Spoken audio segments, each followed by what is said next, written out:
몇몇 유품뿐. 형편이 어려워 그동안 사진 한 장 제대로 못 찍어둔 것이 천추의 한이 됐습니다. 유가족에게는 평생 지워지지 않을 상처가 새겨지고 말았습니다. 지난 5일 전북 군산에서도 정신질환자의 잔혹한 살인사건이 발생했습니다. 정신질환을 앓던 30대 여성이 80대 할머니를 숨지게 한 폐륜 사건. 자세한 내막을 알기 위해 해당 경찰서를 찾았습니다.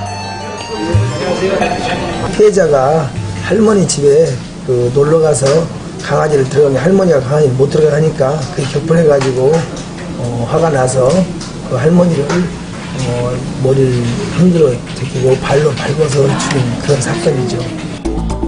애만견 때문에 벌어진 끔찍한 살인사건. 30대 여성은 거동이 불편한 80대 할머니를 무자비하게 폭행하여 사망에 이르게 했습니다. 당시 사건 현장엔 목격자가 있었습니다.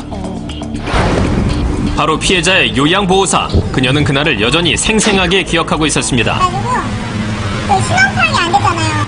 범인하고 눈이 마주쳤는데도 그 행동을 멈추지 않고 계속 발로 내가 봤을 때 이미 어머니 형태가 사람이라고 볼 수가 없을 정도로 멈추지 않고 그 행동을 계속 하더라고요. 발로 제일 안 바닥은 피바다였고 지금도 안 잊혀져요. 그게 추상화를 그리라고 하면 그릴 정도니까. 조용한 시골 마을에서 일어난 잔혹한 살인사건. 마을 주민들도 큰 충격을 받았습니다. 어렵게 입을 연 한 주민의 피의자에 대한 증언. 근데 주면 엄마, 아버지도 막 후대를 퍼고 같이 일어나고. 근데 이제 저 아버지도 같이 일어나면 견디다 못해 기분이 쉬어가지고. 10여 년간 정신질환을 앓아온 피의자는 200여 미터 떨어진 피해자의 집을 종종 방문했다고 합니다. 그런데 사건 당일엔 정신과 약을 복용하지 않은 채로 방문해 참극이 벌어졌습니다. 아이고, 순간적으로 아침에 근데 저녁 오는 게 그것은 뼈벌리러 갔어. 그대로 가시면 내놓지 말해야 하는데 내놓가면서 걱정이요. 누구도 예측할 수 없는 정신질환 범죄. 정신질환 범죄자들은 어떤 형사처벌을 받게 되는 걸까?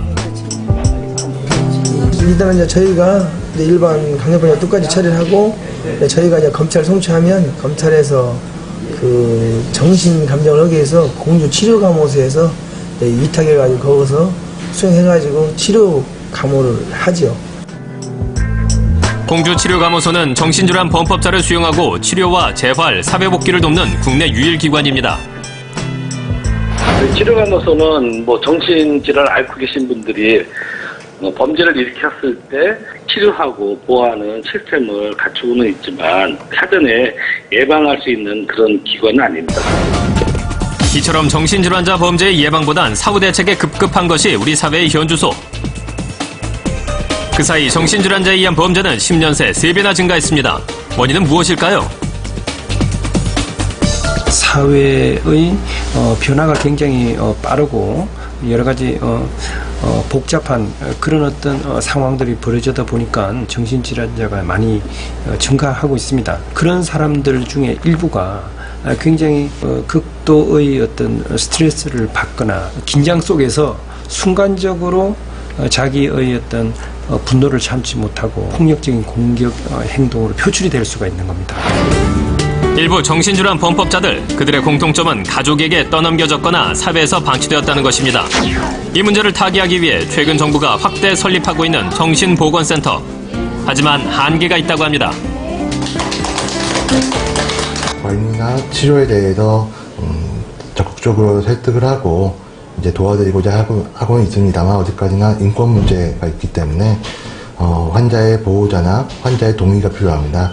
그러다 보니까 필연적으로 어떤 한계가 좀 있을 수밖에 없는 것 같습니다.